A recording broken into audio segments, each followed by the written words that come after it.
عالموں کو اپنے رہبروں کو بھی تمام چیزوں میں اختیار دے ڈالا تھا۔ اگر ان کے عالم کسی چیز کو حلال قرار دے دیا کرتے تھے تو اس کو وہ ہمیشہ کے لیے حلال کر لیا کرتے تھے، اگر وہ کسی چیز کو حرام قرار کر دیا کرتے تھے تو یہ سارے لوگ اس کو بھی حرام سمجھا کرتے تھے۔ مکانہ سوال کیا جاتا ہے اور بات یہ رکھی جاتی ہے کہ جب تک ہم وسیلہ نہیں لیں گے جب تک ہماری دعائیں قبول نہیں ہوں گی۔ انسان مسجد میں آتا ہے، اللہم افتح لی ابوابا، سیدھا اللہ کو پکارتا ہے، اللہ ہمارے لیے دروازہ کھول، ہے نا؟ نکلتا ہے اللہم انی اسألک من فضلک، اللہ تیرا فضل مانگتا ہوں۔ کسی کا نام آیا، ڈائریکٹ مانگ رہا ہے، آیا تو ڈائریکٹ مانگا، گیا تو ڈائریکٹ مانگا، آیا اللہم باعث۔ السلام علیکم ورحمۃ اللہ وبرکاتہ۔ حامدا مصلیا اما بعد، اعوذ باللہ من الشیطان الرجیم، بسم اللہ الرحمن الرحیم۔ وقولهم انا قتلنا المسیح عیسی ابن مریم رسول اللہ وما قتلوه وما صلبوه ولكن شبہ لهم۔ آج آپ کے سامنے چھٹے پارے کی تفسیر کا خلاصہ پیش کیا جائے گا۔ پارے کے شروع میں اللہ رب العالمین نے غیبت کا تذکرہ کیا ہے، فرمایا لا يحب اللہ الجہر بالسوء من القول الا من ظلم، کہ اللہ رب العالمین برائی کے ساتھ آواز بلند کرنے کو پسند نہیں کرتا ہے مگر جس پر ظلم کیا گیا ہو وہ کسی سے بتا سکتا ہے۔ یہاں اللہ تعالیٰ نے فرمایا کہ ہم غیبت کو پسند نہیں کرتے کہ کوئی کسی کی غیبت کرے، لیکن غیبت کبھی کبھی کرنا جائز ہو جاتی ہے۔ وہ کب؟ کسی کی برائی بیان کرنا، اسی چیز کا یہاں پہ تذکرہ۔ اللہ فرماتا ہے من ظلمہ، جس پر ظلم کیا گیا ہو وہ کسی دوسرے سے جا کے اس کے ظلم کے بارے میں بتا سکتا ہے، اور اس کی وجہ یہ ہے اگر وہ بتائے گا تو ہو سکتا ہے کہ وہ بندہ جب سن لے کہ بھائی میرے بارے میں یہ سب کو بتا رہا ہے کہ میں کسی پہ ظلم کر رہا ہوں، تو ہو سکتا ہے وہ باز آ جائے یا وہ معافی تلافی آ کے کر لے، یا اس وجہ سے بھی کہ یہ بندہ ایسا ہے کہ اس کے اندر یہ پرابلم پائی جاتی ہے، یہ ایسے تکلیف پہنچاتا ہے، جو جب دوسرے لوگ جانیں گے اس بات کو تو دوسرے لوگ اس سے بچنے کی کوشش کریں گے، تو اس کے ظلم سے لوگ بچ سکیں گے۔ اس حکمت کی وجہ سے غیبت جائز ہے، ورنہ اور کسی وجہ سے غیبت جائز نہیں ہے۔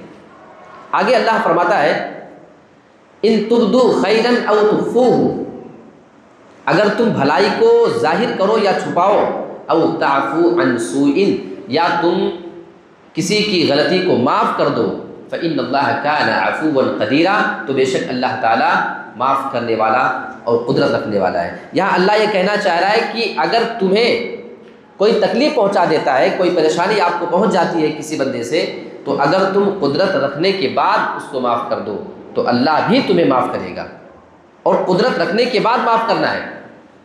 کسی کو قدرت ہی نہ ہو بدلہ لینے کی، طاقت ہی نہ ہو بدلہ لینے کی، اس کے بعد بولے کہ جاؤ میں نے تم کو معاف کر دیا، تو یہ بات نہیں ہے۔ آپ کو طاقت ہے، آپ کو قدرت ہے، اس کے باوجود آپ اس کو معاف کرتے ہیں، اسی بات کا ذکر اللہ رب العالمین کرتا ہے کہ اگر تم معاف کرو گے تو اللہ تم کو معاف کرے گا۔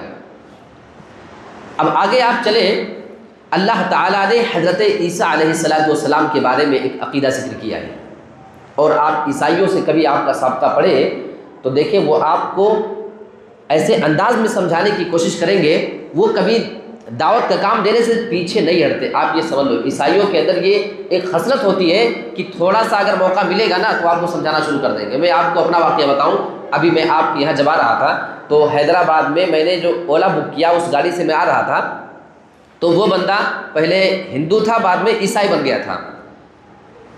ایک آدھ گھنٹے کے کم ہی کا سفر تھا، اور اس نے اسی میں مجھے دعوت دینا شروع کر دیا عیسیٰ کے بارے میں کہ ہمارے عیسیٰ مسیح یہ ایسے ویسے، یہ اتنی باتیں۔ تو خیر میں نے بھی اس سے بہت سارے سوال جواب کیے، تو اس نے اپنی بات کو وہاں پہ پہنچا کے چھوڑا۔ لیکن ہم مسلمان واقعی ہم دوسرے سے متاثر بہت جلدی ہوتے ہیں، ہم کبھی اپنی شریعت کی باتیں کسی کو نہیں پہنچا پاتے۔ میں سوچ رہا تھا بیٹھ کے کہ بھائی یہ بندہ دیکھو کیسے ہم کو اپنے آپ میں، اگر کوئی جاہل ٹائپ کا آدمی ہو تو اس کو اچھا خاصا سمجھا دے، اب وہ اولا والا ہے نہ جانے کتنوں کو بتاتا ہوگا، ہے نا؟ تو ان کے یہاں یہ چیز بہت پائی جاتی ہے۔ اللہ رب العالمین نے حضرت عیسیٰ علیہ السلام کے بارے میں ایک عقیدے کا ذکر کیا ہے۔ یہودیوں کا ماننا ہے کہ ہم نے حضرت عیسیٰ کا قتل کر دیا۔ میں نے آپ سے پہلے بھی کہا کہ یہودی اتنی بدترین قوم ہے کہ یہ اپنے نبیوں تک کو قتل کر دیا کرتی تھی۔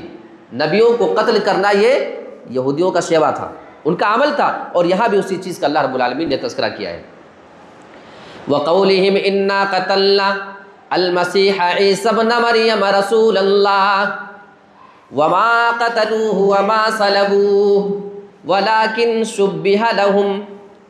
اللہ بیان فرماتا کہ یہودی جو یہ کہتے ہیں ہم نے عیسیٰ بن مریم کو جو اللہ کے رسول ہے ہم نے ان کو قتل کر دیا اور انہیں سولی پہ چڑھا دیا، اللہ یہ عقیدہ بیان فرماتا ہے وَمَا قَتَلُوهُ وَمَا صَلَبُوهُ، یہودیوں نے عیسیٰ کو نہ تو قتل کیا نہ سولی پہ چڑھایا، وَلَكِنْ شُبِّهَ لَهُمْ، بلکہ ان کے لیے انہی کی شکل میں دوسرے کو بنا دیا گیا تھا، ان کے مشابہ کسی اور بندے کو ان کی شکل دے دی گئی، اسی کو انہوں نے قتل کیا۔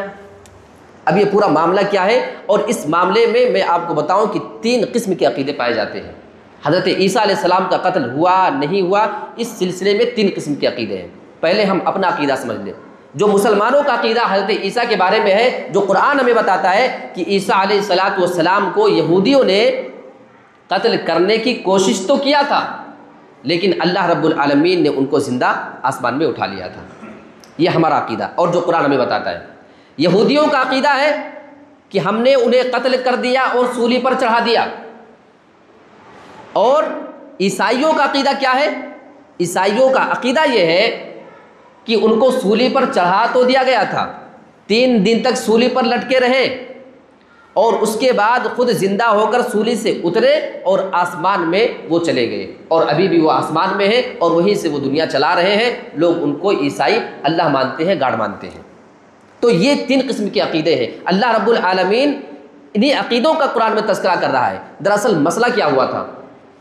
مسئلہ یہ ہوا کہ جب حضرت عیسیٰ علیہ السلام کو یہ معلوم چلا کہ یہودی ہمارے خلاف پلاننگ کر رہے ہیں، ہمیں قتل کرنے کی سازش کر رہے ہیں، تو اپنے حواری مواری جو ان کے چاہنے والے تھے، ان کی تعداد جو بتائی جاتی ہے 8 یا 12 کے آس پاس، تو ان سے انہوں نے کہا کہ دیکھو کون ہے تم میں سے جو میری جگہ قتل ہونے کو تیار ہے، اللہ تعالیٰ میری شکل اس آدمی کو دے دے گا اور مجھے اللہ رب العالمین بچا لے گا۔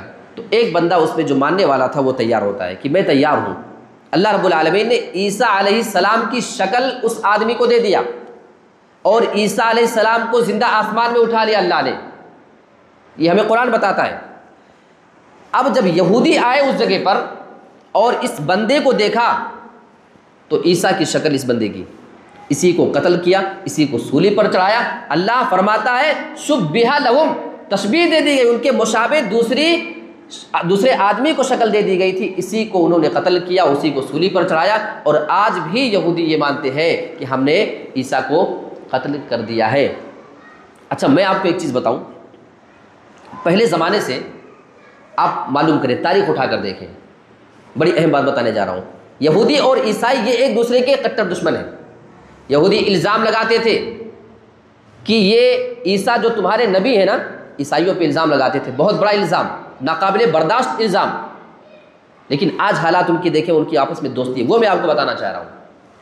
یہ الزام لگاتے تھے کہ یہ ولد الزنا ہے، یہودی کہتے تھے کہ تمہارے نبی کا باپ نہیں، یہ باپ کا پتہ نہیں، کہیں سے ان کی ماں نے نعوذ باللہ من ذالک زنا کیا تھا اور وہیں سے وہ تمہارے عیسیٰ پیدا ہوئے ہیں۔ اتنا خطرناک عقیدہ تھا۔ لیکن ابھی میں آپ کو بتانا چاہ رہا ہوں، آج پریزنٹ آپ فی الحال کی حالت جا کر دیکھیں، امریکہ اور ایسے بہت سارے دیش جہاں پہ یہودی اور عیسائی دونوں مل کے رہتے ہیں۔ آپ معلوم کریں امریکہ میں زیادہ کون لوگ ہیں؟ زیادہ عیسائی ہے نا، لیکن حکومت وہاں کن کی چلتی ہے؟ یہودیوں کی نا۔ تعجب والی بات نہیں ہے بھائی، عیسائی زیادہ ہیں لیکن حکومت جو اوپر سے کر رہے ہیں وہ یہودی ہیں۔ ایک ایسے لوگ جو کسی کے نبی کے بارے میں اتنا خطرناک عقیدہ رکھتے تھے، لیکن انہوں نے اپنی اس غلطی سے ان لوگوں سے جا کے سمجھوتا کیا کہ ہم وہ بات سے پلٹتے ہیں اور وہ ساری چیزیں معافی تلافی، اسی بنا پہ کہا جاتا ہے الکفر ملت واحدہ۔ اگر اسلام کے خلاف بات آئے گی نا تو یہ تمام جو کفر پر ہے نا یہ سب ہمارے خلاف ایک ہو جائیں گے، اور اس کی جیتی جاگتی مثال آپ دیکھ سکتے ہیں۔ کتنی بڑی بات تھی یہ۔ تو اللہ رب العالمین اسی چیز کا قرآن میں تذکرہ کیا ہے کہ انہوں نے اسی بندے کو قتل کیا تھا۔ اب آگے چلتے ہیں۔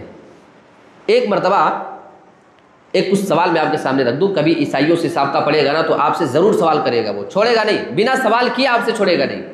ایک بار ایسے ہی معاملہ پیش آتا ہے، تھوڑے سے عیسائی مسلمانوں کے پاس آتے ہیں اور انہوں نے آنے کے بعد چند سوال کیے تھے اور وہ بتانا چاہ رہے تھے کہ تمہارے نبی محمد سے زیادہ افضل ہمارے نبی عیسیٰ ہیں، یہی بتانا چاہ رہے تھے۔ انہوں نے سوال کیا کہ دیکھو، فضیلت جتانے کے لیے عقلی دلیل دیا، تمہارے نبی زمین کے اندر مٹی میں ہے۔ اب میں آپ کے سامنے سوال رکھتا ہوں، آپ سوچو اس کا جواب کیا ہے۔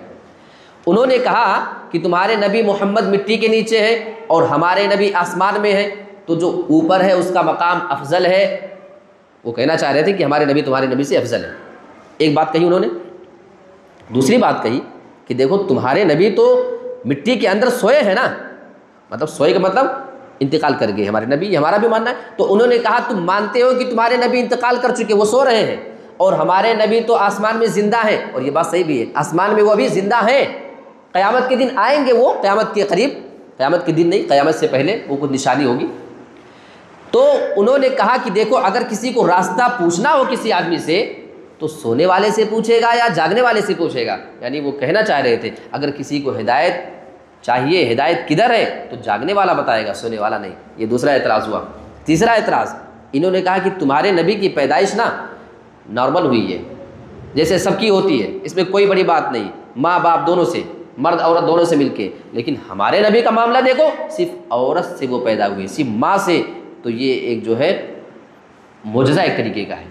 تو انہوں نے کہا کہ اس اعتبار سے پتہ چلا کہ ہمارے نبی تمہارے نبی سے زیادہ افضل ہیں۔ تین بات ہوئی۔ چوتھی بات انہوں نے کہی کہ ہمارے نبی جو ہیں اور تمہارے قرآن میں تمہارے نبی سے زیادہ مرتبہ ہمارے نبی کا نام آیا ہے، تمہارے نبی کا صرف 5 بار آیا ہے، اور صحیح ہے 4 بار محمد لفظ آیا ہے اور 1 بار احمد آیا ہے، تو تمہارے نبی کا صرف 5 بار آیا ہے، ہمارے نبی عیسیٰ کا اس سے زیادہ مرتبہ آیا ہے۔ تو ان تمام پہلوؤں سے پتہ چلا کہ ہمارے نبی تمہارے نبی سے افضل ہے، یہ انہوں نے ثابت کرنے کی کوشش کیا، لیکن مسلمان بھی وہاں کے جانکار لوگ تھے، انہوں نے اچھا جواب دیا۔ انہوں نے کہا ٹھیک ہے، تمہارا پہلا اعتراض کیا ہے؟ ایک طرف سے آپ لیجئے کہ تمہارے نبی زمین میں ہے، ہمارے نبی آسمان میں ہے، تو جو نیچے ہے وہ اوپر والے سے افضل نہیں ہو سکتے، اوپر والا افضل ہے۔ تو انہوں نے اعتراضی جواب دیا۔ ایک ہوتا ہے جیسے جواب اسی طرح کا ہو جس طرح کا سوال ہوتا ہے، تو انہوں نے جواب دیا کہ دیکھو جو چیز قیمتی اور وزنی ہوتی ہے نا وہ چیز نیچے کو جاتی ہے، اور جو چیز ہلکی ہوتی ہے وہ اوپر۔ یہ ایک اعتراضی جواب تھا۔ اعتراضی جواب کا مطلب میں آپ کو ایک چیز بتاؤں، آپ بڑا دلچسپ معاملہ۔ ایک مرتبہ ثناء اللہ امرت سری رحمۃ اللہ علیہ، سب تو جانتے ہی ہوں گے، مناظر اسلام تھے، ان سے ایک بندہ داڑھی کے بارے میں سوال کرتا ہے کہ داڑھی نہیں رکھنا چاہیے، نیچر یہی ہے، فطرت یہی ہے، اور اس نے ثابت کیا اپنی طرف سے۔ اس نے کہا اس وجہ سے میں یہ بات بول رہا ہوں کہ اگر داڑھی رکھنا لازم اور ضروری ہوتا اللہ کے نزدیک تو داڑھی پیدا ہوتے ہی انسان کے چہرے پر ہوتی، پیدا ہوتے ہی نہیں رہتی ہے، اس کا مطلب اس کی ضرورت نہیں ہے، بعد میں نکلے تو اس کو چھیلا جائے، اس کو کاٹ کے ہٹا دیا جائے۔ تو یہ سوال اس نے غلط آدمی سے کر لیا تھا ایکچولی۔ انہوں نے جواب دیا کہ تمہارے گھر میں بہن بیٹیاں لڑکیاں پیدا ہوتی ہیں؟ بولا ہاں۔ دیکھو اعتراضی جواب، جیسا اعتراض ویسا جواب۔ تو اس نے کہا جب بچی پیدا ہوتی ہوگی اور جب بالغ ہوتی ہے 18 20 19 سال کی آس پاس تو اس کے سینے پہ ابھار آتا ہے، پستان؟ بولا ہاں۔ تو بولا کہ جب پیدا ہوئی تھی تب تھا؟ بولا نہیں۔ بولا اس کا مطلب فطرت یہ بتاتی ہے کہ اگر ضرورت ہوتی تو پیدائشی وقت پہ ہوتی، نہیں تھا اس لیے جاؤ اور اپنی تمام لڑکیوں کے سینے سے کاٹ کے پھینکو، تب ہم داڑھی کے بارے میں سوچیں گے۔ اعتراضی جواب کتنا بہتر تھا۔ تو مسلمانوں نے بھی اسی انداز میں جواب دیا۔ اور دوسرا ان کا جو سوال تھا، دیکھو ایسے سوال کے جواب آپ کے پاس ہونا ضروری ہے، ورنہ آپ سے اعتراض کر لیا جائے گا تو آپ ایسے منہ دیکھو گے جی۔ اور دوسرا اعتراض ان کا کیا تھا کہ ہمارے نبی جاگ رہے ہیں، تمہارے سو رہے ہیں۔ تو انہوں نے جواب دیا کہ جو جاگ رہا ہے نا وہ سونے والے کا خود انتظار کر رہا ہے کہ وہ اٹھے تو اس سے راستہ پوچھ کر کے جاؤ کہ مجھے کدھر جانا ہے۔ ایک جواب یہ ہوا۔ تیسرا سوال جو تمہارا ہے کہ تمہارے نبی عیسیٰ علیہ السلام صرف ماں سے پیدا ہوئے، صرف عورت سے، تو یہ زیادہ افضل ہے۔ اگر ایسی ہی بات ہے تو حضرت آدم تو بغیر ماں باپ کے پیدا ہوئے، مرد عورت کے بغیر ہی وہ پیدا ہوئے، تو کیا اس سے وہ تمہارے نبی سے افضل ہو گئے؟ مانو گے؟ اگر تم نہیں مانتے تو ہم بھی نہیں مانتے۔ چوتھا جواب، چوتھا سوال آپ کو یاد ہے؟ چوتھا اعتراض ان کا کیا تھا؟ بولو۔ اگر تمہارے نبی، اس معاملے میں مسلمانوں نے بہت ہی بہترین اور عمدہ جواب دیا تھا مسلمانوں نے کہا کہ جیسے تمہارا یہ کہنا ہے کہ تمہارے نبی کا نام زیادہ آیا ہے ہمارے قرآن میں تو وہ زیادہ افضل ہو گئے، تو نام کے زیادہ آنے سے اگر افضل ہونے کی بات ہے نا تو عیسیٰ سے زیادہ قرآن میں موسیٰ کا نام آیا ہے، تو کیا وہ ان سے افضل ہو گئے؟ انہوں نے کہا نہیں۔ تو انہوں نے کہا جب تم وہ نہیں مانتے تو ہم اس کو بھی نہیں مانتے۔ تو یہ کتنا بہترین انہوں نے جو سوال کیا تھا، یہ علماء کی طرف سے اس کا بہترین جواب دیا گیا تھا۔ اب آئیے آگے چلتے ہیں۔ اللہ رب العالمین نے بہت ہی پیاری بات کی اور خلوص کی دعوت دی ہے۔ آواز تھوڑی سی کم ہے شاید۔ اللہ رب العالمین نے قرآن مجید میں کتنی بہترین تعلیم دی ہے نا، ہر مسلمان کو اس پہ غور کرنا چاہیے۔ اللہ رب العالمین دیکھو کتنی بہترین انداز میں یہ بات کر رہا ہے۔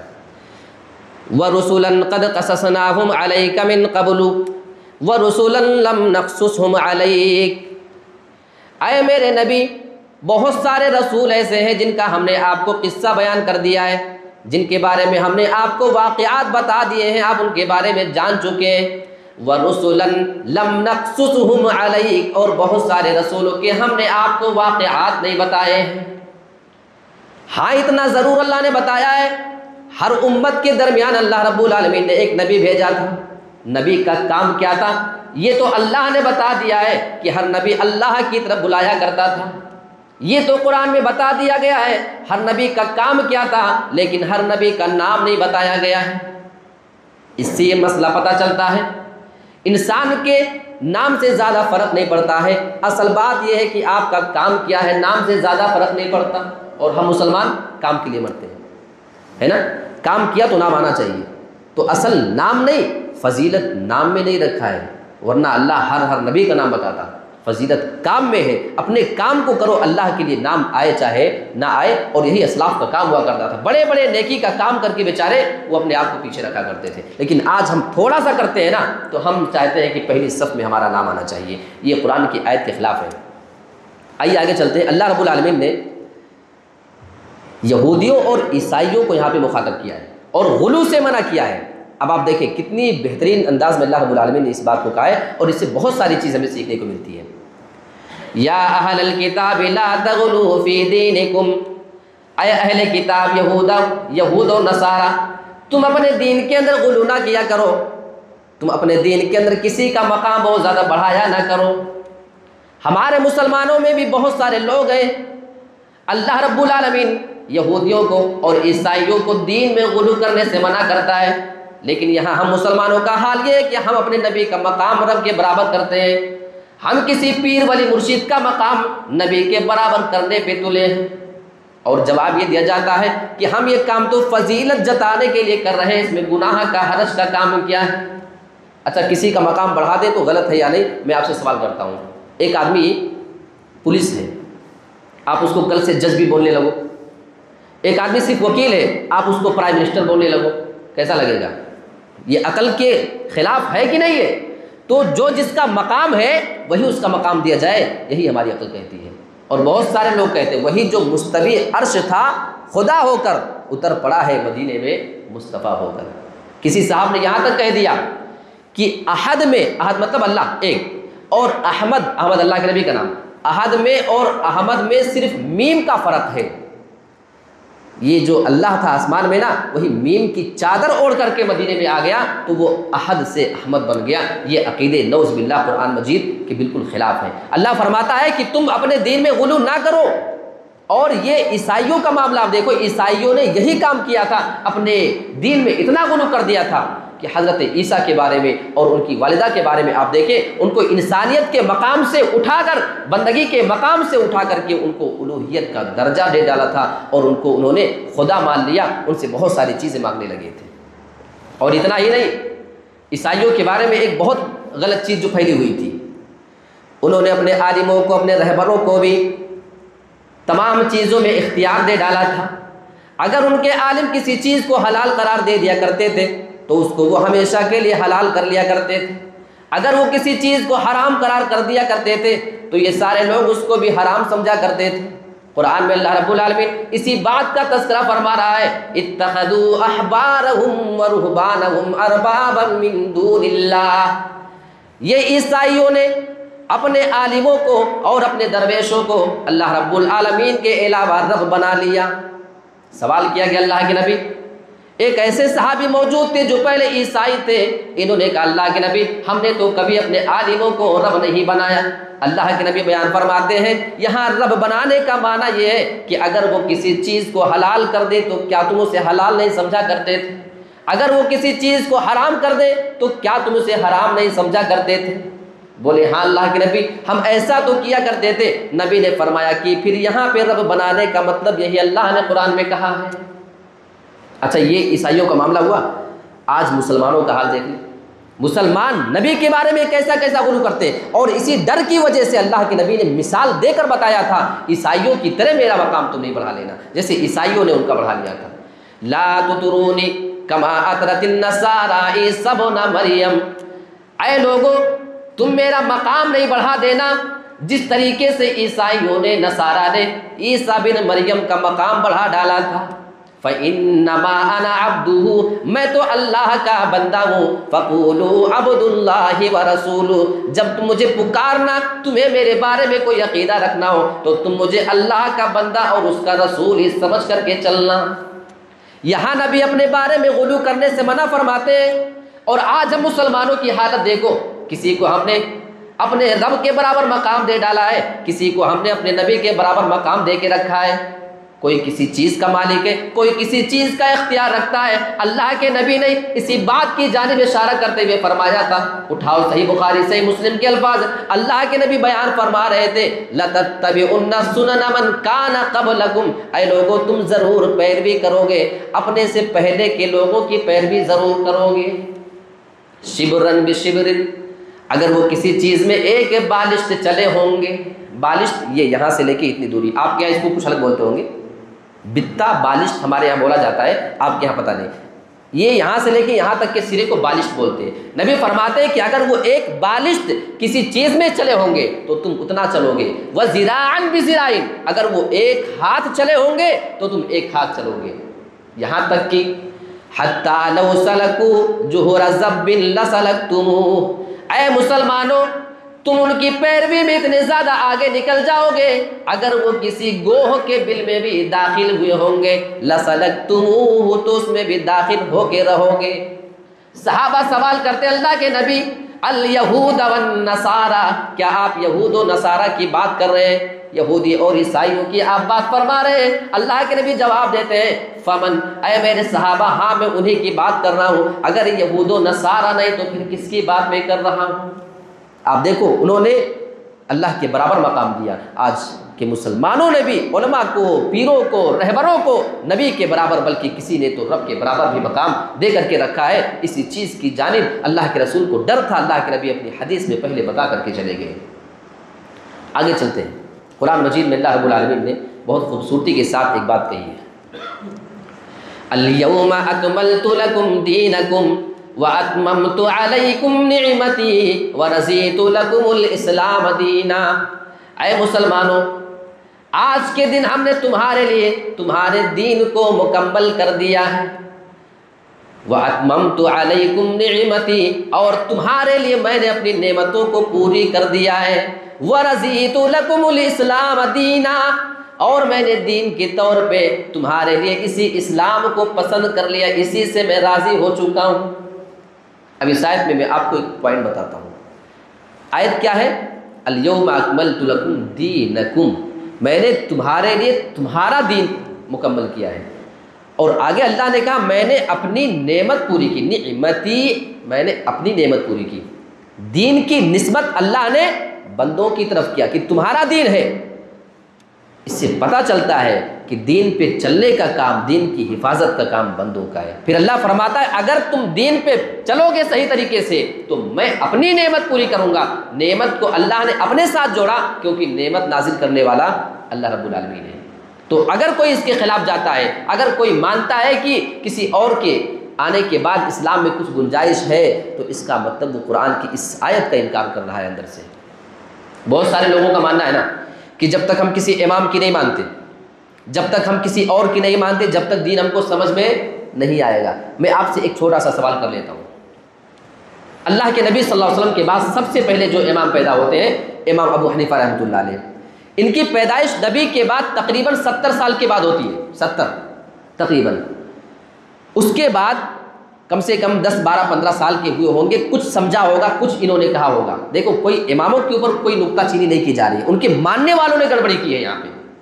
کوئی بندہ 10 سے 12 15 سال کا ہوگا تب کچھ کہے گا، یعنی نبی کے بعد یہ کم سے کم 80 سال پکڑ لو، 80 سال کے بعد کچھ کہنے کے لائق ہوئے ہوں گے، صحیح، اس کے بعد ہی کچھ بتایا ہوگا۔ تو اگر ہم یہ مان لیں کہ جب تک ہم امام ابو حنیفہ رحمۃ اللہ علیہ کی بات نہیں مانیں گے، جب تک ان کو فالو نہیں کریں گے، جب تک ہم دین کو نہیں سمجھیں گے، تو آپ یہ بتائیں کہ پھر یہ 70 80 سال سے پہلے جو لوگ دین پر چل رہے تھے، کیا وہ دین کو سمجھ رہے تھے نہیں؟ کیا وہ ہدایت پر تھے یا نہیں؟ پھر نبی کے صحابہ، ان کے بعد تابعین، تبع تابعین، یہ جو عرصہ گزرا ہے وہ لوگ پھر کس پر چل رہے تھے؟ اگر وہ اس راستے پہ عمل کر کے صحیح تھے تو ہم اس راستے پہ عمل کر کے صحیح کیوں نہیں ہے؟ یہ ایک عام فہم کا سوال ہے جو ہر آدمی کو سمجھنا چاہیے۔ اچھا، بہت سارے لوگوں کا اس کے بارے میں عقیدہ کچھ اور ہوتا ہے۔ اللہ رب العالمین کی اس آیت کا بھی انکار ہے اور نبی کی اس حدیث کا بھی انکار ہے۔ ایک حدیث اٹھائیے، موقع ہے حجۃ الوداع کا، اللہ کے نبی حج کیے، وہاں پہ تمام صحابہ کو اللہ کے نبی مخاطب کر کے فرما رہے ہیں۔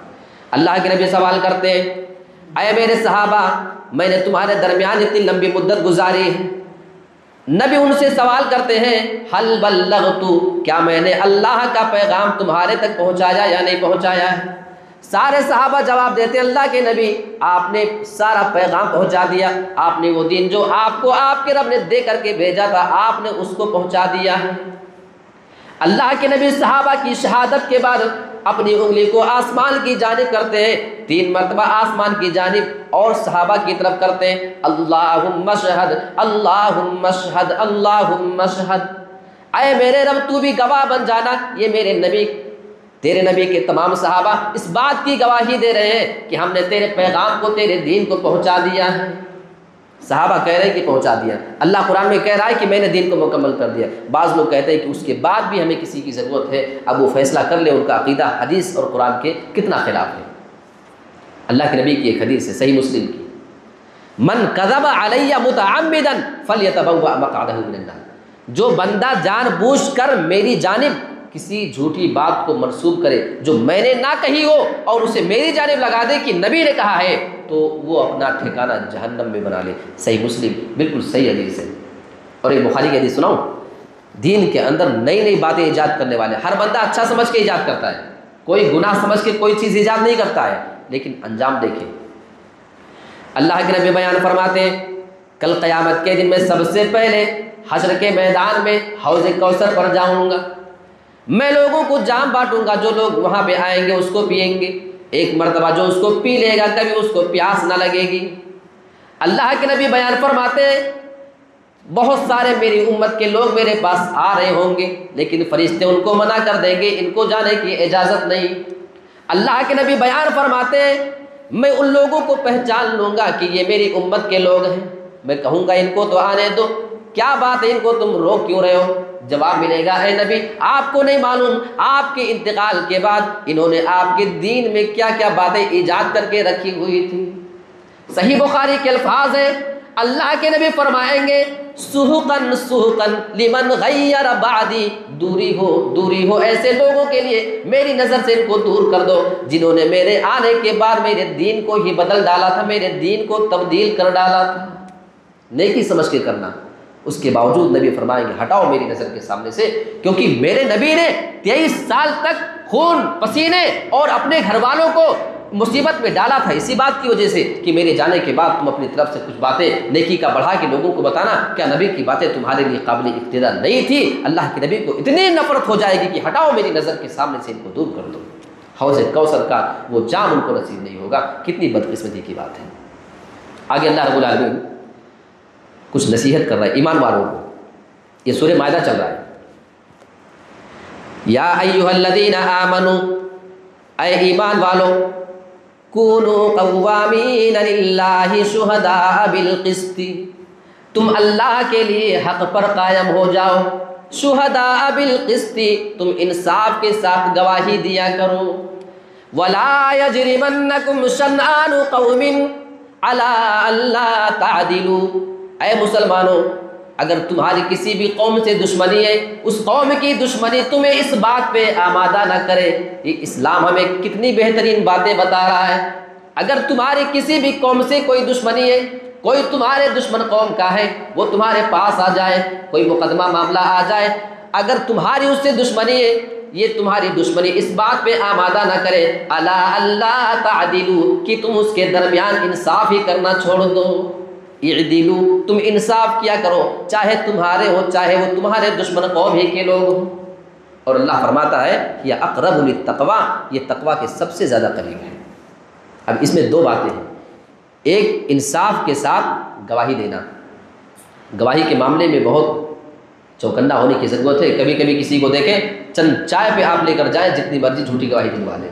اللہ کے نبی کے پاس ایک معاملہ پیش آیا، صحیح بخاری کے الفاظ ہے کہ اللہ کے نبی کے پاس ایک صحابی رسول کا کیس آتا ہے، اور وہ خود بیان کرتے ہیں نعمان بن بشیر کہ میرے باپ نے مجھے کچھ عطیہ دے دیا تھا، کچھ گفٹ، اور دوسری حدیث میں آتا ہے کہ مجھے ایک غلام دے دیا تھا انہوں نے، تو میری ماں نے کہا کہ اس پر میں اس ٹائم تک راضی نہیں ہوں گی جب تک کہ نبی کو آپ اس پر گواہ نہیں بنائیں گے۔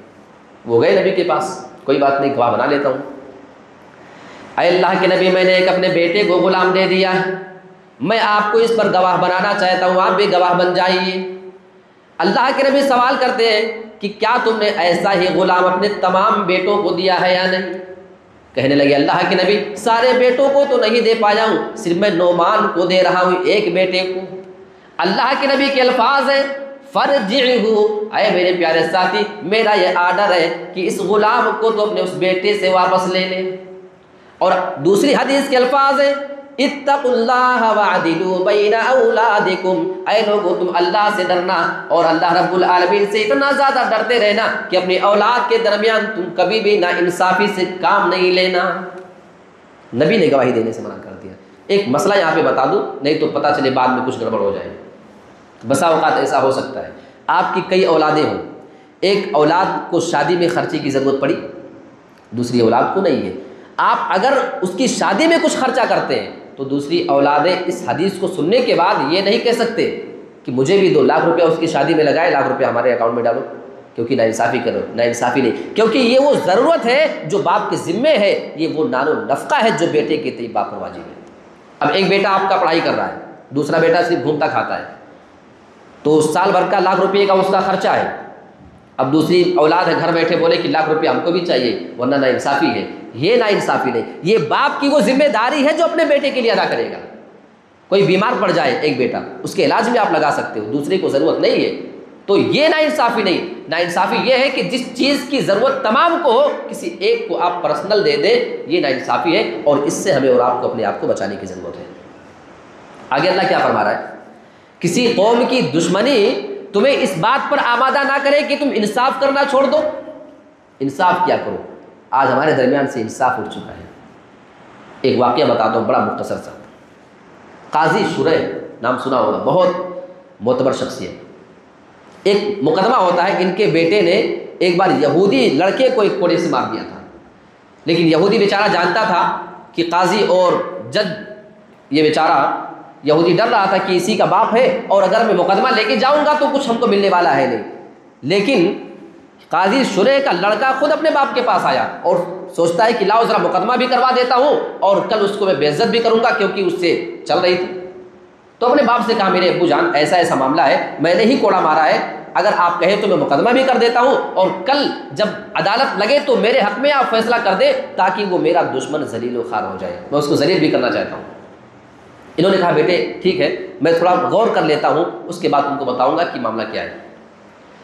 قاضی شریح رات میں اٹھتے ہیں، نماز پڑھنے کے بعد اللہ رب العالمین سے دعا کرتے ہیں، اے میرے رب میں نے آج تک اپنی زندگی میں کبھی بھی جھوٹ نہیں بولا ہے۔ اسلاف کو اپنی چیزوں پہ اتنا زیادہ بھروسہ ہوا کرتا تھا، وہ یہ کہہ سکتے تھے اللہ سے اے اللہ میں نے کبھی جھوٹ نہیں بولا ہے، لیکن اے میرے رب کل میں اپنے بیٹے سے جھوٹ بولنے جا رہا ہوں، اور جھوٹ بولنے کی وجہ یہ ہے اگر میرا بیٹا وہ مقدمہ دائر نہیں کرے گا تو اس یہودی بچے کو انصاف نہ مل سکے گا، میں اپنے بیٹے سے کہوں گا کہ یہ مقدمہ تم جیتو گے، میں تمہارے حق میں فیصلہ کر دیتا ہوں، تم مقدمہ دائر کر دینا۔ صبح ہوئی، اپنے بیٹے کو بلایا، میرے بیٹے تم کیس لکھا دو، میں تمہارے حق میں فیصلہ کر دیتا ہوں۔ سارا معاملہ طے ہوتا ہے، عدالت لگ جاتی ہے، لوگ حاضر ہو جاتے ہیں، ساری چیزیں معاملات لگے ہوئے۔ اور اچانک انہوں نے اپنے بیٹے کے خلاف فیصلہ سنا دیا، میرے بیٹے نے کل اس یہودی لڑکے کو بغیر کسی غلطی کے مارا ہے، اور میرا حکم یہ ہے کہ میرے بیٹے کو بھی اسی طریقے سے مارا جائے۔ جلاد نے پکڑا، پٹائی کی، گھر آئے، بیٹا بھی روتے ہوئے آئے، بیٹے ادھر آؤ، بولا خاموش رہیے، بھائی عدالت میں میری انسلٹ کرا دی، کہہ رہے تھے کہ ہمارے حق میں فیصلہ جائے گا، یہ کیا آپ کی ترکیب تھی؟ کہنے لگے میرے بیٹے اللہ کی قسم مجھے یہ بات تو منظور ہے کہ دنیا میں ہماری عزت چلی جائے، مجھے بھی خراب لگا کہ میرے بیٹے کو مار پڑی ہے، مجھے تم سے محبت ہے، لیکن آج دنیا کی یہ ذلت اس سے اچھی ہے ہم اٹھا لیں، کل قیامت کے دن ہم کو ذلیل نہ ہونا پڑے اپنے رب کے پاس۔ اللہ فرماتا ہے وَلَا يَجْرِمَنَّكُمْ شَنْآنُ قَوْمٍ، کسی بھی قوم کی دشمنی تمہیں اس بات پہ آمادہ نہ کرے کہ تم اس کے ساتھ انصاف کرنا چھوڑ دو۔ اسلاف قرآن مجید کی آیتوں کا پیکر ہوا کرتے تھے۔ آج ہمارے اندر قرآن مجید کی کتنی ایسی آیتیں ہیں جس پر ہم عمل کرتے ہیں، غور کر لیں تو شاید بہت پیچھے نظر آئیں گے۔ آپ کو اللہ کا ساتھ چاہیے، ہر بندے کو چاہیے نا۔ آئیے ایک آیت دکھاتا ہوں۔ اللہ رب العالمین نے اس میں کچھ چیزیں کرنے کا حکم دیا ہے اور اس کے 3 فائدے بیان کیے ہیں۔ وَقَالَ اللَّهُ إِنِّي مَعَكُمْ لَئِنْ أَقَمْتُمُ الصَّلَاةَ وَآتَيْتُمُ الزَّكَاةَ وَآمَنْتُمْ بِرُسُلِي وَعَزَّرْتُمُوهُ، اور اللہ رب العالمین فرماتا ہے کہ بے شک میں تمہارے ساتھ ہوں، اگر تم نماز قائم کرو گے اور زکوٰۃ ادا کرو گے، میرے رسولوں پہ اگر تم ایمان لاؤ گے اور تم ان کی مدد کرو گے، اور 5ویں چیز وَأَقْرَضْتُمُ اللَّهَ قَرْضًا حَسَنًا، اور تم اللہ کو قرض حسنہ دو گے۔ قرض حسنہ یعنی اللہ کے راستے میں اپنی دولت کو خرچہ کرنا، یہ اللہ کو قرض دینا ہے۔ ہم اللہ کو قرض دیتے ہیں نا، یہ اللہ رب العالمین کو قرض دینا ہے۔ اللہ کہہ رہا ہے یہ 5 کام کرو، فائدہ کیا ملے گا؟ پہلا فائدہ اللہ نے بتا دیا، انی معکم، میں تمہارے ساتھ رہوں گا۔ جی چاہتے ہیں اللہ رب العالمین کا ساتھ ملے تو یہ 5 کام کر کے دیکھو۔ اور آگے اللہ فرماتا ہے وَلَا أُكَفِّرَنَّ عَنْكُمْ سَيِّئَاتِكُمْ، میں تمہارے گناہوں کو بھی معاف کر دوں گا۔ ایک تو اللہ کا ساتھ، دوسرا گناہوں کی معافی، وَلَا أُدْخِلَنَّكُمْ جَنَّاتٍ تَجْرِي مِن تَحْتِهَا الْأَنْهَارُ، تیسرا فائدہ یہ ہے کہ آپ کو اللہ پھر ایسے باغوں کے اندر، ایسی جنتوں کے اندر داخل کرے گا جس کے نیچے سے نہریں جاری ہیں۔ کتنے کام کرنا ہے؟ 5 کام۔ نماز قائم کرنا ہے، زکوٰۃ دینا ہے، اور رسولوں پہ ایمان، ان کی مدد، اور اللہ کو قرض حسنہ یعنی اللہ کے راستے میں مال خرچ کرنا۔ یہ 5 کام کرو، 3 فائدہ ملے گا، اللہ کا ساتھ ملے گا، آپ کی گناہ معاف ہوں گے، آپ کو جنت ملے گی۔ کیا ہم تیار ہیں کرنے کے لیے؟ ہر آدمی کو کوشش کرنی چاہیے۔ آئیے ایک مسئلہ قرآن میں اللہ نے چھیڑا ہے اسی پارے میں، اس کو تھوڑا سا سمجھ لیتے ہیں۔ اللہ رب العالمین نے وسیلے کا مسئلہ چھیڑا ہے۔ وسیلہ بہت اہم مسئلہ ہے اور بہت معرکۃ الارام یہ مسئلہ ہے، عام طور پہ مسلمانوں میں اس پہ بحث ہوتی رہتی ہے۔ اللہ فرماتا ہے یا ایھا الذین آمنوا اتقوا اللہ وابتغوا الیہ الوسیلہ، اے ایمان والو تم اللہ سے ڈرتے رہو اور اس کی طرف تم وسیلہ پکڑو۔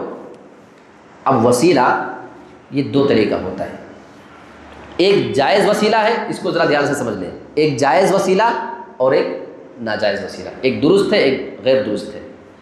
جائز وسیلے میں 3 قسم کی چیزیں آتی ہیں۔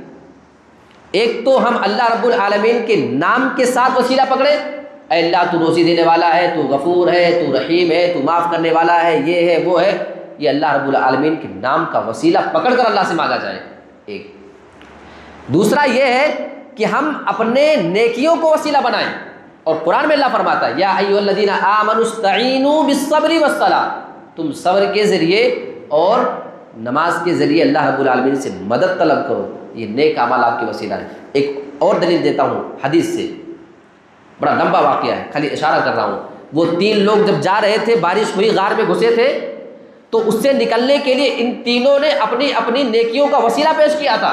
کسی نے ماں والا معاملہ پیش کیا، کسی نے وہ بکری والا، اس کو میں نے دے دیا، اور کسی نے وہ زنا والا جو معاملہ تھا اپنی چچا زاد بہن کے ساتھ۔ انہوں نے کہا اللہ اگر یہ سارے کام ہم نے تیری رضا کے لیے کیا ہے تو اس مصیبت سے چھٹکارا دے دے۔ اپنی نیکیوں کو وسیلہ بنایا اور اللہ رب العالمین نے ان کو اس مصیبت سے چھٹکارا دے دیا، تو اس کو بھی وسیلہ بنا سکتے ہیں۔ 2 چیز ہوا، ایک اللہ کے ناموں کے ساتھ اور ایک اپنی نیکیوں کے ساتھ۔ تیسرا وسیلہ، اب اس میں زیادہ مسئلہ پھنستا ہے، انسانوں میں سے جو زندہ ہوں ان کا وسیلہ، جو زندہ ہیں، زندہ کی شرط ہے، مرے ہوئے کی نہیں۔ اور اس کی دلیل حضرت عمر کے زمانے میں قحط سالی پڑتی ہے۔ حضرت عمر نبی کے چچا عباس رضی اللہ تعالیٰ عنہ کے پاس جاتے ہیں اور کہتے ہیں کہ جب تک نبی ہمارے درمیان تھے ہم ان سے جا کے وسیلہ لیتے تھے، ان کو وسیلہ بناتے تھے اور ان کو لے جا کر کے ہم بارش طلب کرتے تھے۔ اب آپ ہی ہمارے درمیان سب سے بزرگ آدمی ہیں، ہم آپ کو وسیلہ بناتے ہیں، آپ اللہ رب العالمین سے ہمارے لیے دعا کریں۔ تو نبی کے انتقال کے بعد صحابہ نے بھی نبی کو وسیلہ نہیں بنایا، ان کے چچا کو بنایا۔ تو مرے ہوئے آدمی کا وسیلہ بنانا یہ غلط ہے، زندہ آدمی کا وسیلہ بنایا جا سکتا ہے، یہ صحابہ نے کر کے بھی دکھایا ہے، حضرت عمر فاروق نے اس پہ عمل کر کے دکھایا ہے۔ ایک بڑا عجیب اور احمقانہ سوال کیا جاتا ہے اور بات یہ رکھی جاتی ہے کہ جب تک ہم وسیلہ نہیں لیں گے جب تک ہماری دعائیں قبول نہیں ہوگی۔ انسان مسجد میں آتا ہے، اللہم افتح لی ابوابا، سیدھا اللہ کو پکارتا ہے، اللہ ہمارے لیے دروازہ کھول، ہے نا؟ نکلتا ہے اللہم انی اسألک من فضلک، اللہ تیرا فضل مانگتا ہوں۔ کسی کا نام آیا، ڈائریکٹ مانگ رہا ہے، آیا تو ڈائریکٹ مانگا، گیا تو ڈائریکٹ مانگا، آیا اللہم باعد بینی و بینا، اے اللہ تو میرے اور میرے گناہوں کے درمیان دوری کر دے، یہاں ڈائریکٹ اللہ کو پکار رہا ہے۔ نماز میں بہت ساری دعائیں پڑھتا، اللہم انی ظلمت نفسی، سیدھا اللہ کو پکار رہا ہے، آیا تو اللہ کو پکارا، نکلا تو پکارا، نماز میں ساری چیزیں اللہ کو پکارتا ہے۔ اہدنا الصراط المستقیم، تو ہم کو ہدایت دے، سب کچھ اللہ سے ڈائریکٹ مانگتا ہے۔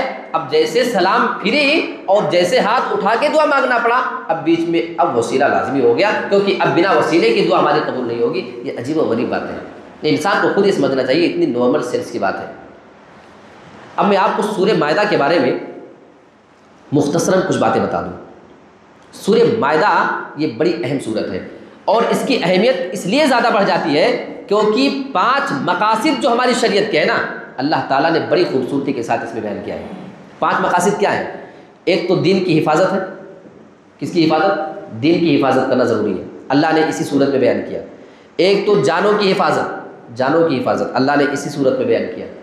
ایک تو انسان کی عقل کی حفاظت اسی صورت میں اللہ نے بیان کیا ہے، اور انسان کے مال کی حفاظت اللہ نے اسی صورت میں بیان کیا ہے، اور 5ویں چیز انسان کی عزت و آبرو کی حفاظت اللہ رب العالمین نے اس کا تذکرہ بھی اسی صورت میں کیا ہے۔ یہی 5 باتیں میں آپ کے سامنے رکھنا چاہتا ہوں۔ آئیے دلیل دیکھتے ہیں ایک ایک کر کے۔ دین کی حفاظت، یا ایھا الذین آمنوا من یرتد منکم عن دینہ فسوف یأتی اللہ بقوم یحبهم ویحبونہ۔ اللہ فرماتا ہے کہ اے ایمان والو، اگر تم اپنے دین سے پھر جاؤ، مرتد ہو جاؤ، دین سے نکل جاؤ، تو اللہ تمہاری جگہ ایسے لوگوں کو لائے گا جن سے اللہ محبت کرے گا اور وہ اللہ سے محبت کریں گے۔ یعنی اگر تم چلے جاؤ گے تو ہم دوسرے کو لائیں گے، تو اللہ دین کی حفاظت کی بات یہاں کر رہا ہے۔ ایک نکتہ بتا دوں، اللہ کہتا ہے یحبونہم، اللہ ان سے محبت کرے گا، یحبہم، اللہ ان سے محبت کرے گا، یہ پہلے کہا۔ وہ اللہ سے محبت کریں گے، یہ بعد میں کہا، کیونکہ زیادہ اہم اور بڑی بات یہ ہے کہ اللہ ان سے محبت کرے گا، وہ بھی اللہ سے محبت کریں گے۔ یہ اتنی بڑی بات نہیں جتنی بڑی بات یہ ہے کہ اللہ ان سے کرے گا، تو جو بات زیادہ اہم تھی اس کو اللہ نے پہلے ذکر کیا۔ تو دین کی حفاظت ہو گئی، اور دوسرے نمبر پہ جان کی حفاظت ہے۔ آئیے دلیل دیکھتے ہیں، بڑی مشہور آیت ہے، من قتل نفسا بغیر نفس او فساد فی الارض فکأنما قتل الناس جميعا ومن احیاها فکأنما احیا الناس جميعا۔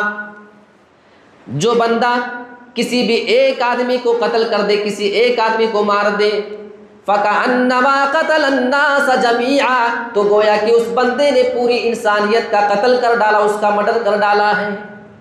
یہاں پہ اللہ یہ بیان نہیں کر رہا ہے اگر کسی نے کسی بھی مسلمان کو مارا، کسی بھی آدمی کا نام نہیں لیا جا رہا ہے، بلکہ اللہ فرماتا ہے من قتل نفسا، کسی بھی نفس، کسی بھی جان کو مارا ہے۔ یہاں اللہ رب العالمین نے پوری انسانیت کی تکریم سکھائی ہے کہ ہر انسان کی حفاظت ہونی چاہیے۔ ایک آدمی کو مرڈر کرنے والا رب کی نظر میں پوری انسانیت کا قاتل ہے۔ جو شریعت اتنی سخت بات اپنے ماننے والوں کو بتاتی ہو، وہ کہیں دہشت گردی کی تعلیم بھی دے سکتی ہے۔ اور اللہ کے نبی کی زندگی کا ایک پہلو آپ کو بتا دوں، اللہ کے نبی اپنے دشمن کو معاف کر دیا کرتے تھے۔ آپ کسی کے اوپر ظلم کرنے کی تبلیغ کیا کریں گے؟ میں آپ کو بتاؤں، جب فتح مکہ ہو رہا تھا، سارے لوگ آئے اور اللہ کے نبی ایک ایک کا نام لے لے کر کے آپ کہہ رہے تھے کہ آؤ مجھ سے معافی مانگو، میں تم کو معاف کرتا ہوں، لیکن میں چاہتا ہوں کہ تم اپنی غلطی مجھے بتاؤ، تم نے کون سی غلطی کی ہے، اس کے بعد میں تم کو معاف کروں۔ کسی نے آ کے اپنی کوئی غلطی بتائی، کسی نے دوسری غلطی بتائی، اللہ کے نبی ایک ایک کو سارے لوگوں کو معاف کرتے جا رہے تھے۔ اسی بیچ میں ایک آدمی آتا کہنے لگا اللہ کے نبی آپ مجھے بھی معاف کر دیں، ہاتھ جوڑ کر کے نبی کے سامنے کھڑا ہے۔ اللہ کے نبی فرماتے ہیں کہ تم بھی اپنا معاملہ بتاؤ، تمہارا معاملہ کیا ہے؟ کہنے لگا اللہ کے نبی آپ میرے معاملے کو نہ سنیں، کیونکہ یہ معاملہ اتنا زیادہ خطرناک ہے کہ آپ اگر اس کو سن لیں گے تو آپ مجھے پھر معاف ہی نہ کریں گے۔ نبی نے کہا ایسی بات نہیں، میں نے سارے لوگوں کو معاف کر دیا ہے، تم بھی اپنا معاملہ اپنا کیس بتاؤ۔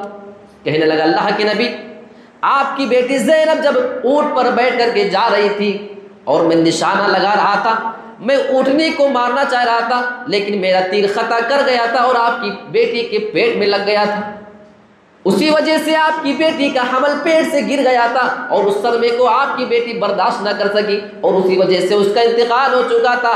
میں وہی حبار ابن اسود ہوں۔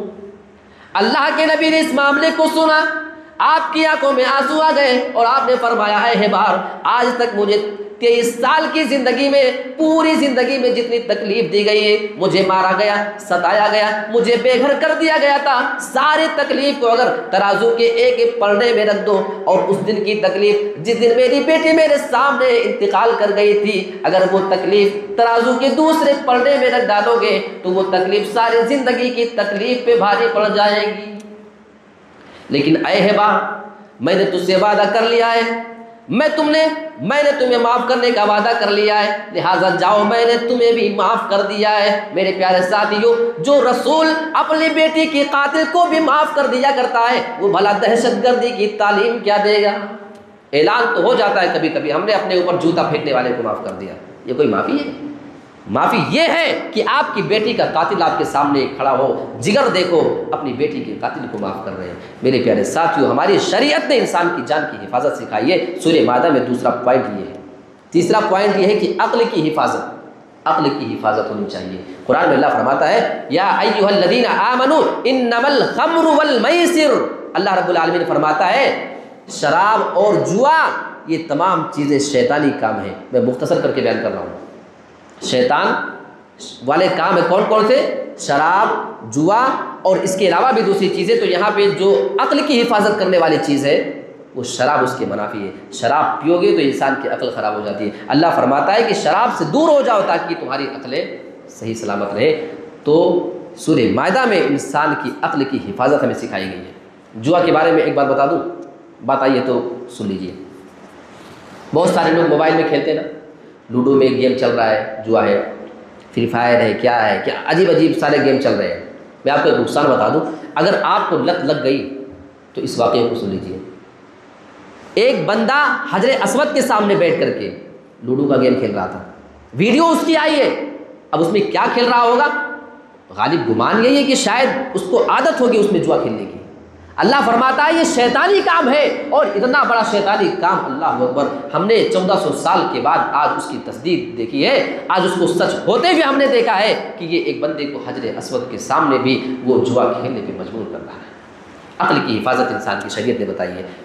چوتھی چیز انسان کے مال کی حفاظت۔ اللہ فرماتا ہے وَالسَّارِقُ وَالسَّارِقَةُ فَاقْطَعُوا أَيْدِيَهُمَا، چوری کرنے والا مرد، چوری کرنے والی عورت، دونوں کو پکڑو اور ان کا ہاتھ کاٹو۔ اگر اتنے حد تک پہنچ جائے، اتنے مال تک انہوں نے چوری کیے تو مال کی حفاظت شریعت نے بتائی۔ ایک نکتہ آپ کو بتا دوں، آپ جب کبھی قرآن پڑھیں گے تو ایک جگہ چور کے بارے میں کہا گیا ہے اور ایک جگہ زنا کے بارے میں کہا گیا ہے۔ جب چور کی بات آئی تو اللہ نے پہلے مرد کا تذکرہ کیا ہے، بعد میں عورت کا۔ جب زنا کی بات آئی تو اللہ نے پہلے عورت کا ذکر کیا ہے، الزانیۃ والزانی، زنا کرنے والی عورت اور زنا کرنے والی مرد، دونوں کو پکڑو اور مارو، یہ وہ۔ تو زنا میں پہلے عورت کا ذکر ہے، بعد میں مرد کا۔ چوری میں پہلے مرد، بعد میں عورت، الٹا کیوں ہے جانتے ہیں؟ اس لیے کہ چوری ترتیب قرآن کی بڑی کمال کی ہوتی ہے نا، وہی میں آپ کو بتا رہا ہوں، سیٹنگ۔ چوری زیادہ مرد کرتے ہیں اس لیے ان کا ذکر پہلے ہے، عورتیں کم اس لیے بعد میں آیا۔ اور زنا عورتوں کی وجہ سے زیادہ ہوتا ہے، ان کی رضامندی کی وجہ سے زیادہ ہوتا ہے۔ کوئی عورت اگر تیار نہ ہو زنا نہیں ہو سکتا ہے، بلاత్కాر تو ہو سکتا ہے، ریپ تو ہو سکتا ہے، لیکن زنا نہیں ہو سکتا ہے۔ اللہ نے اس کا ذکر پہلے کیا ہے۔ کیا کتاب ہے، اللہ رب العالمین نے سیٹنگ ایسی بنائی ہے کہ اس کی ترتیب میں کوئی غلطی نہیں نکال سکتا ہے۔ تو یہ کتنی چیز ہو گئی؟ 4 چیزیں ہوئی۔ اب آخری بات بتا کے اپنی بات کو ختم کرتا ہوں. اللہ رب العالمین نے انسان کی آبرو اور عزت کی حفاظت بتائی ہے. اللہ فرماتا ہے والمحصنات من المؤمنات والمحصنات من الذین اوتوا الکتاب من قبلکم اذا آتیتموہن اجورہن. اللہ کہتا ہے کہ مومنہ عورتیں ہوں چاہے تم سے پہلے کی اہل کتاب کی عورتیں ہوں، یہودی اور عیسائی، ان کی عورتوں سے نکاح جائز ہے. شرط یہ ہے کہ وہ اپنے دین پر قائم ہونی چاہیے، دیندار ہونی چاہیے. اگر ان کے اندر کوئی گڑبڑی ہے تو ان سے نہیں کر سکتے. اللہ کہہ رہا ہے اس شرط پہ کہ تم ان کو مہر دے دو اور نکاح کر کے غلط طریقے سے زنا وغیرہ کر کے ان سے فائدہ نہیں اٹھا سکتے ہو. تو یہاں پہ اللہ رب العالمین نے عزت و آبرو کی حفاظت سکھائی ہے، چاہے مسلمان کی عورت ہو، چاہے یہودی کی ہو، چاہے عیسائی کی ہو. اب اس سے سارے دھرم کے لوگوں کو آپ جوڑ لیجئے. اللہ اکبر. ہماری شریعت انسان کو ایک دوسرے کی عزت و آبرو کی حفاظت سکھاتی ہے. اور میں آپ کو صرف اشارہ کر دوں عزت و آبرو کی حفاظت کے بارے میں. اللہ کے نبی کے پاس ایک آدمی آیا تھا، مسند احمد کے الفاظ ہے، اس نے زنا کی اجازت مانگی تھی کہ اللہ کے نبی آپ زنا کی اجازت دیں. آپ نے اس سے چند سوال کیے تھے کہ تمہاری ماں کے ساتھ، تمہاری بہن بیٹی کے ساتھ اگر کوئی کرنا چاہے کیا تمہیں پسند آئے گا؟ بولا نہیں اللہ کے نبی. آپ نے فرمایا پھر ایسے کسی اور کو بھی تو نہیں پسند آئے گی. لہٰذا وہ آدمی باز آ گیا تھا آپ نے سمجھانے کی وجہ سے، اور آپ نے اس کے لیے دعا بھی کی تھی. تو اللہ کے نبی نے بھی عزت و آبرو کی حفاظت کی ہے. قرآن میں بھی ہمیں یہ تعلیم دی گئی ہے. تو یہ چند باتیں آپ کے سامنے چھٹے پارے کے متعلق رکھی گئی ہیں. اللہ رب العالمین ہم تمام لوگوں کو قرآن مجید کو غور و فکر کے ساتھ پڑھنے اور اس کو سمجھنے کی توفیق عطا فرمائے. آمین. والسلام علیکم ورحمۃ اللہ وبرکاتہ.